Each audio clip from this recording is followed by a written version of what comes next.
Hi everyone, welcome back to the channel. Today I'm going to cover the basic electrostatics concept which are required to solve the questions in IIT JEE Advanced.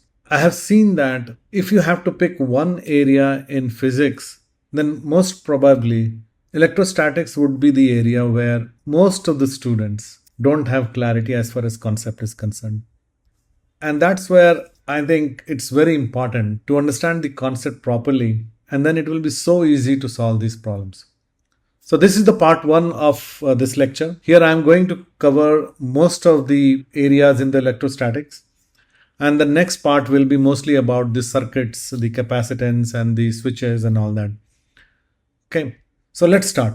Remember, I'm going to focus the concept from the questions that are asked in IIT JEE Advanced. Okay, that's my goal, to give you enough understanding here so that you start solving all the problems.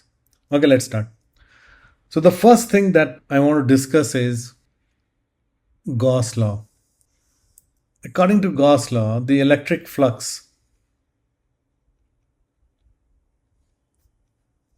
is given as E dot ds equal to Q enclosed by epsilon naught. E is electric field, okay, and ds is the normal vector for the area. Okay, remember both E and ds are vector, but this is a dot product, hence the result is a scalar. Okay, if I take a small area delta A, let's say, and there is a charge enclosed here Q, then the ds, the vector, is normal to the surface, right? I hope you understand this. And this is the ds vector. E dot ds is E delta A. Then E is aligning with the ds vector. And that is equal to the Q enclosed by epsilon naught. Now, what are the other understanding that we can draw from here? So, number one, if Q enclosed is 0, then E must be 0. Okay, and the converse is also true. Now, what is the converse here? That if E is 0, then Q enclosed will also be 0.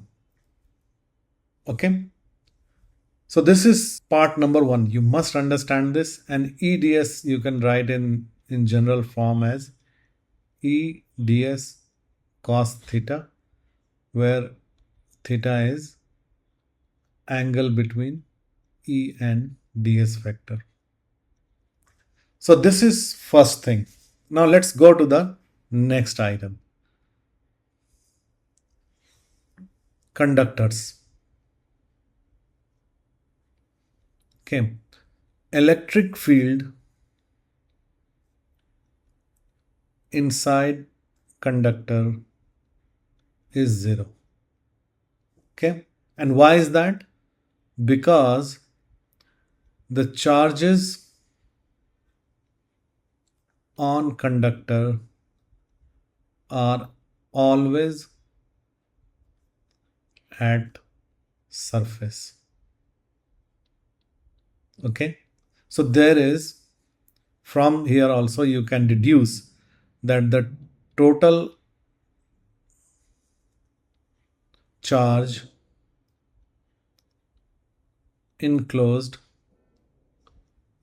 within a conductor is also 0.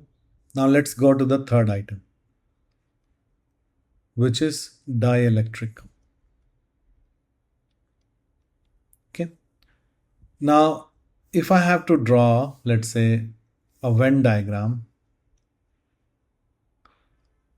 let's say this is all insulator, or let's say non-conductor. Then there is a subset here which is nothing but dielectric. Okay, so what does that mean? That all dielectrics are insulators or non-conductors, but not all insulator and non-conductors are dielectric. So how do we define dielectric? So dielectric is a non-conductor where polarization is possible. Okay. So if you take some of the non-conductors like plastic, wood, they are insulators.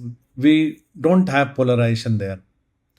But if you take mica or some liquid like water without any impurity, then that will become a dielectric because polarization is possible. There are certain plastics where polarization is possible, but we are talking about general plastics here. So what is polarization here? This we need to understand clearly because there are some concept here that you must get. So if you take, let's say this is my dielectric, let's say some dielectric, then there are some dipoles here, okay, which are randomly arranged initially. Okay. And then if you put this dielectric in the electric field, let's say this is the external electric field, and I am now placing this dielectric here, then the charges would eventually arrange like this. Okay. Now pay attention here. The E is in the right direction, right? Let's say in the X direction. But we are arranging positive and negatives such that the resultant E inside the dielectric would oppose the external electric field. So let's call this ED. Okay. So the charges would always be arranged like this. Okay. If you place a dielectric in the electric field. Okay. And then what is dipole? Dipole is nothing but pair of charge plus Q and minus Q. And if you have a distance 2a between them, then we define the dipole moment as 2qa. And it is always from negative to positive. Okay. So this is dipole moment. In one of my videos, I have covered one question that was asked in IIT JEE, I think 1989. You should check out that video. It covers one question from dipole in electric field. Okay. But in dielectric case, the thing that you need to understand is this. Now, what if I switch off this electric field here? Then the dielectric will again go back to this situation. Okay. In presence of electric field, it is like this. And when E is not present, then it will again go back like this. So there is some energy that is being used to keep these these charges like this. Okay. The field inside the dielectric is dependent upon the dielectric constant, or we also call permittivity, and that is defined as K. Okay. So the ED would be E0 by K. If E0 is the external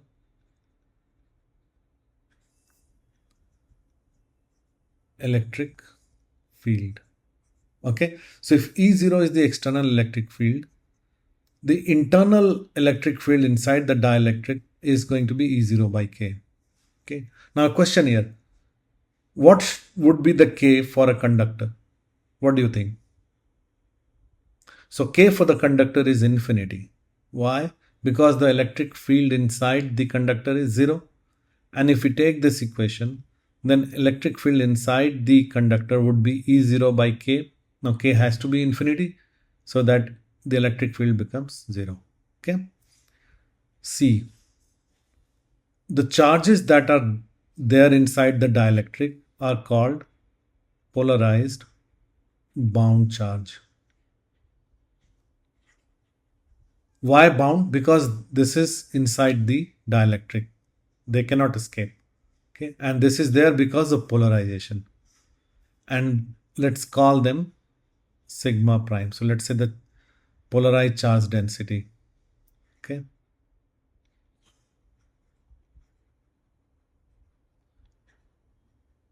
So what is E0?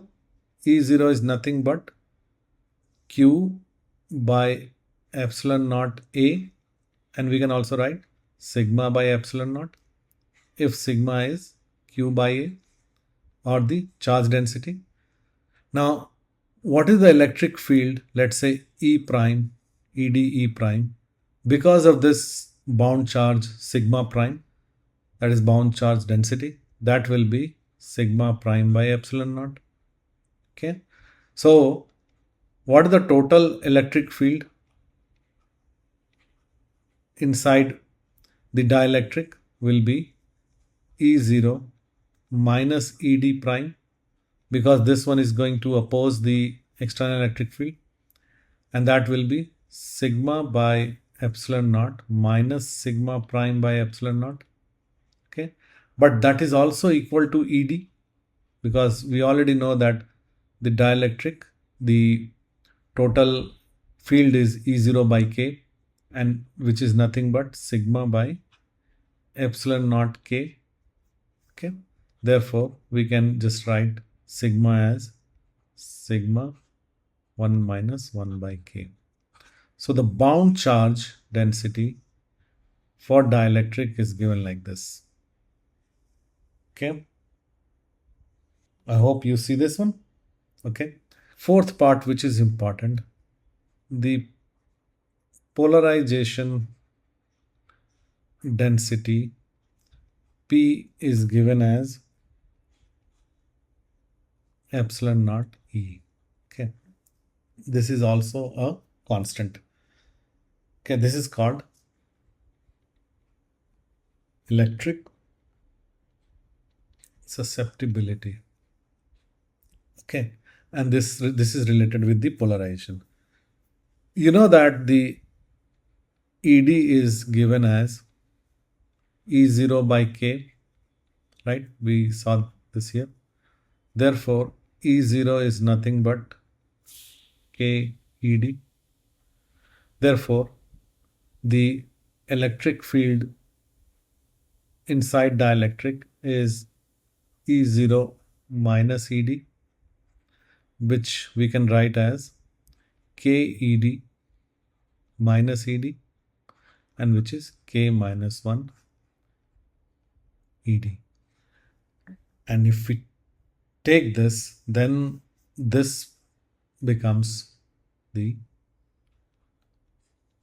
psi. Okay. And in case of parallel plate capacitor, we can simply write psi as K minus 1. Okay. Therefore, the energy stored due to polarization is given as minus 1 by 2 epsilon naught, and then we can use psi as K minus 1 epsilon naught ED into the delta V volume. Okay, where it is stored.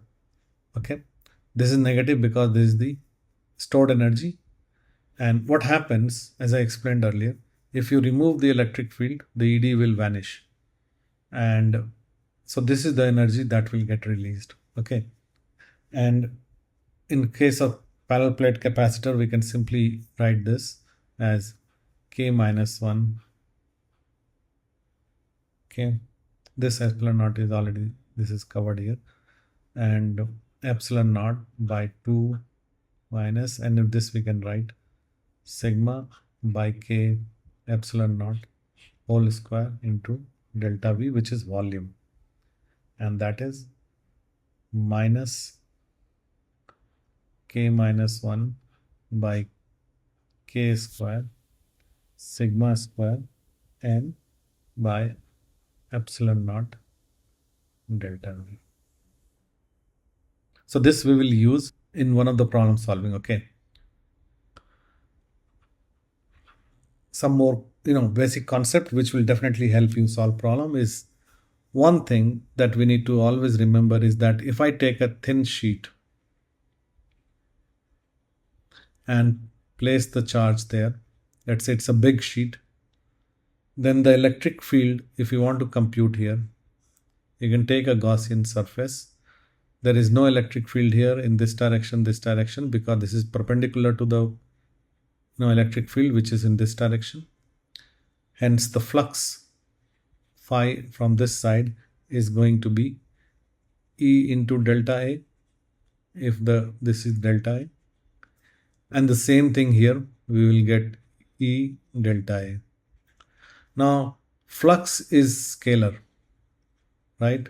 It's not vector. That means total flux is 2 E delta A, because we have to add this and that.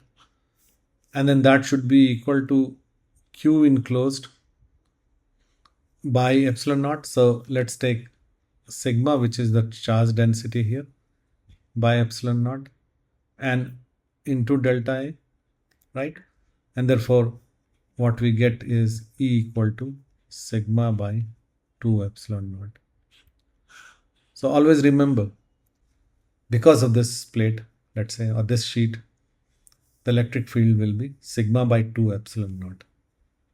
But what about the conductor? If I take a conductor now, okay, and again positive charge here, and now if I take a Gaussian surface, same, here it is 0, here it is 0, here it is E into delta A, I'm talking about flux. And what is the flux here? This is 0, because there is no electric field inside conductor. Remember? So therefore, E in this case will be sigma by epsilon naught. Okay. You got it, right?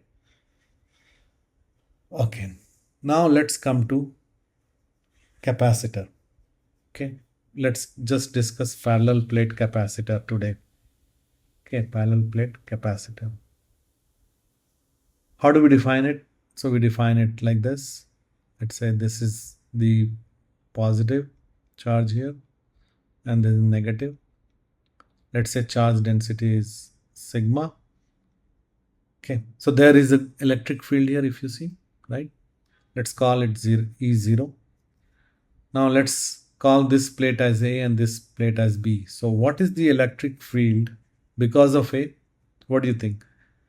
It will be sigma by 2 epsilon naught, because if you consider, it is similar to this one. Okay, and that is also the electric field for B. Now if you take since electric field is vector, so we need to add the vector, but the direction is same for both A and B. Therefore total electric field E0 is nothing but EA plus EB. Hence it becomes sigma by epsilon naught. Okay. Okay. What is the energy stored in capacitor? So energy stored is nothing but Q square by 2C. And capacitance is given as epsilon A by, let's call this distance as, let's say, D. Epsilon A by D. Therefore will be Q square by 2 epsilon naught A to D. Therefore, U is sigma A whole square by 2 epsilon naught A, which is sigma square A D by 2 epsilon naught. Okay. Now let's see the force. Okay. So the question is, what is the force acting on a surface? This is very important. Okay, pay attention here. This is the most important thing, one of the most important thing. The force acting on a surface in a electric field, and the surface has some charge. So let's examine this case. Let's say this is the capacitor A and B, and I want to compute what is the force acting on B. Okay, this is plus, this is minus.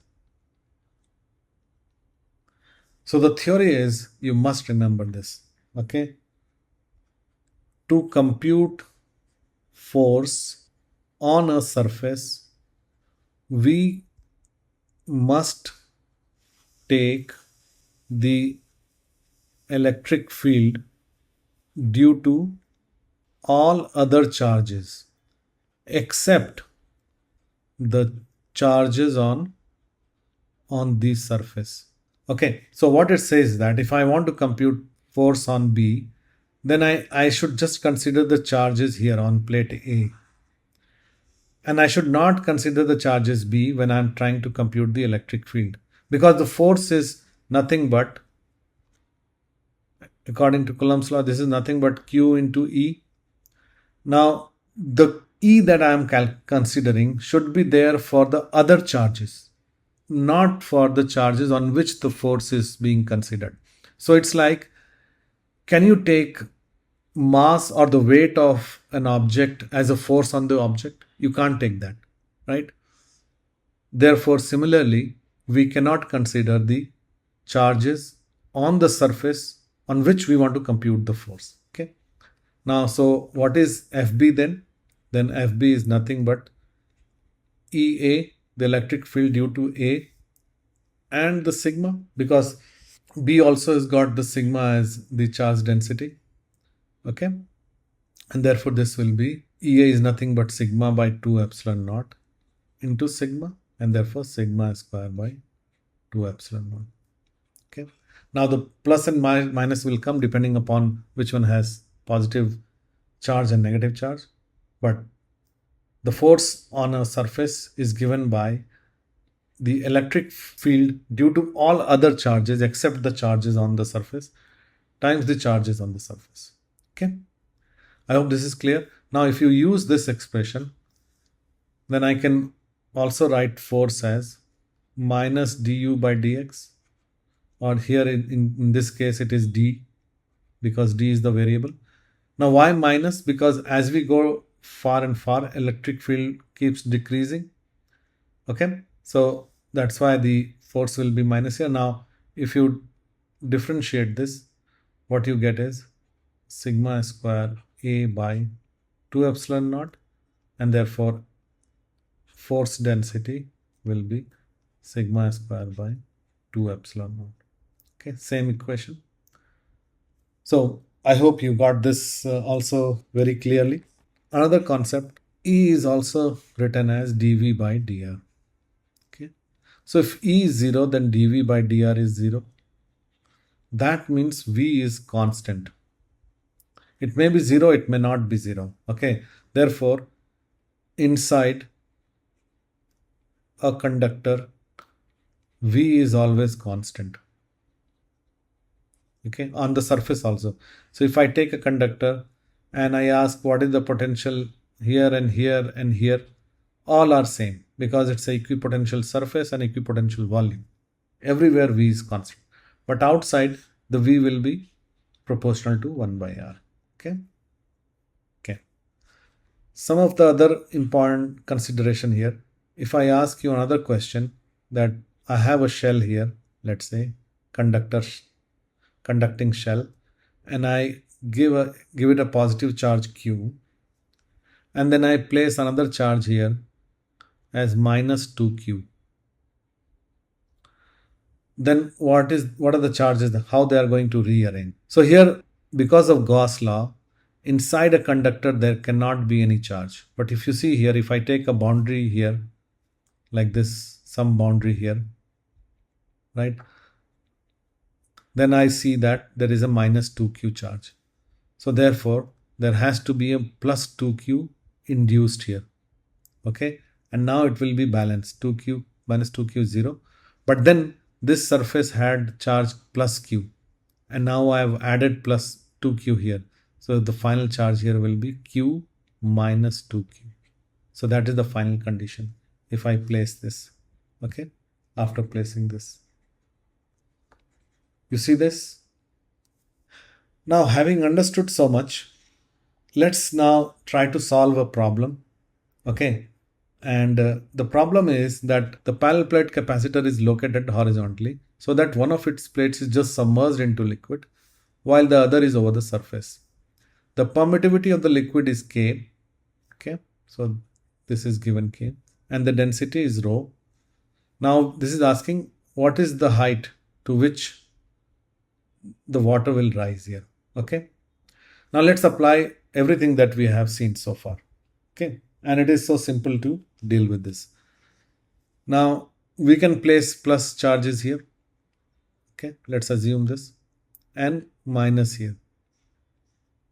Okay, now so this is nothing but a capacitor and a dielectric. Let's say this liquid is nothing but dielectric of height h. Okay, there is a E here, let's say E0, right? And what is E0? Is nothing but sigma by epsilon naught, right? And let's say the charge density here is sigma prime on the dielectric, which is liquid. So E prime is sigma prime by epsilon naught. But so the ED will be sigma by K epsilon naught. Yeah. So therefore ED is E0 minus E prime, and that is sigma by K epsilon naught is sigma by epsilon naught minus sigma prime by epsilon naught, and therefore sigma prime is sigma 1 minus 1 by K.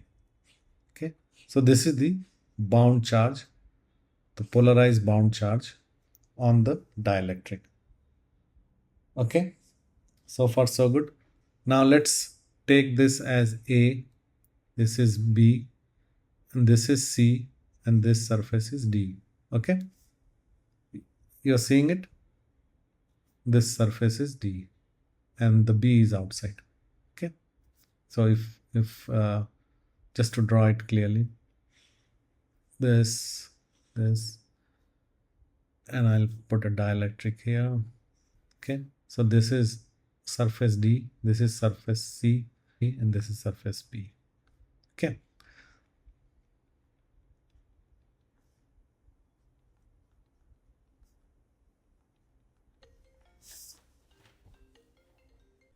let's compute the force on C, force acting on surface. Why do we want to compute force acting here? Because this force is only going to lift the liquid, right? The question is asking how much it will rise. Some force has to act to raise it. So let's say we want to compute the force on C. So what is the force on C? Then force on C is electric field due to all other charges, right, except C. Okay, times the sigma prime, right, because it has sigma prime charge density. So what is the E due to all other charges? So we are considering EA plus EB and plus ED times sigma prime. Now what is EA? This is sigma by 2 epsilon naught. This is also sigma by 2 epsilon naught in same direction. And this one is sigma prime by 2 epsilon naught. Because this plate, this surface is also having sigma prime by 2 epsilon naught, right? Because overall it is sigma prime by epsilon naught. And the direction is negative because it's in negative direction. Times sigma, so which is sigma by epsilon naught minus sigma prime by 2 epsilon naught and into sigma prime. Okay, so let's see this. So sigma by epsilon naught minus sigma prime is nothing but sigma by 2 epsilon naught 1 minus 1 by k, and this is multiplied by sigma 1 minus 1 by k, because sigma prime is sigma 1 minus 1 by k here. So this becomes sigma by 2 epsilon naught 1 plus 1 by k and sigma 1 minus 1 by k. Hence the force on C is sigma square by 2 epsilon naught 1 minus 1 by k square. And this should be balanced by what? The weight here, weight of this liquid. So what is the weight of this liquid? Rho G NH, if this is the H. Again, we are not considering area because everything is density in terms of density by divided by area. So this should be equal to rho G H. And therefore, H is sigma square by 2 epsilon naught G rho 1 minus 1 by k square. Okay. So far so good. I hope you understood. But now let's solve this problem using energy method. Okay. Energy. And here I would say most of the teachers they're making this mistake and they're not computing properly. So let me show you what I mean. What they're doing is they are computing initially the capacitor looks something like this. So what is Ci? The initial capacitance is nothing but epsilon naught A by L. L is the distance here. Therefore, Ui is Q square by 2Ci, which is sigma A square by 2 epsilon naught A L, and therefore this is sigma square A L by 2 epsilon naught. Okay, so this is the initial energy. Now when I introduce a dielectric here, which is the liquid of let's say height h, okay, then we have one capacitance here C1 and the other capacitance C2, and both are in series. So we can compute the effective capacitance and compute the final energy. Okay, so what is C1 here? C1 is nothing but epsilon naught A by L minus H, and C2 is epsilon naught Ka by H. Therefore, C effective will be final C1 C2 by C1 plus C2. And then if you compute this, this will come something like epsilon naught AK by H plus KL minus KH. Okay. Therefore, U final will be Q square by 2C final. And again, this will be sigma square A square by 2 epsilon naught A, and we can write L minus H plus H by K. Okay, this is the U final, right? And now delta U is U final minus U initial, and therefore what we get is sigma square A by 2 epsilon naught L minus H plus H by K minus L. Therefore, this one will become sigma square A H by 2 epsilon naught 1 by K minus 1 as the delta energy. Now here, most of the teachers just go with this and then they take the energy of the required to raise the potential of the liquid by height h.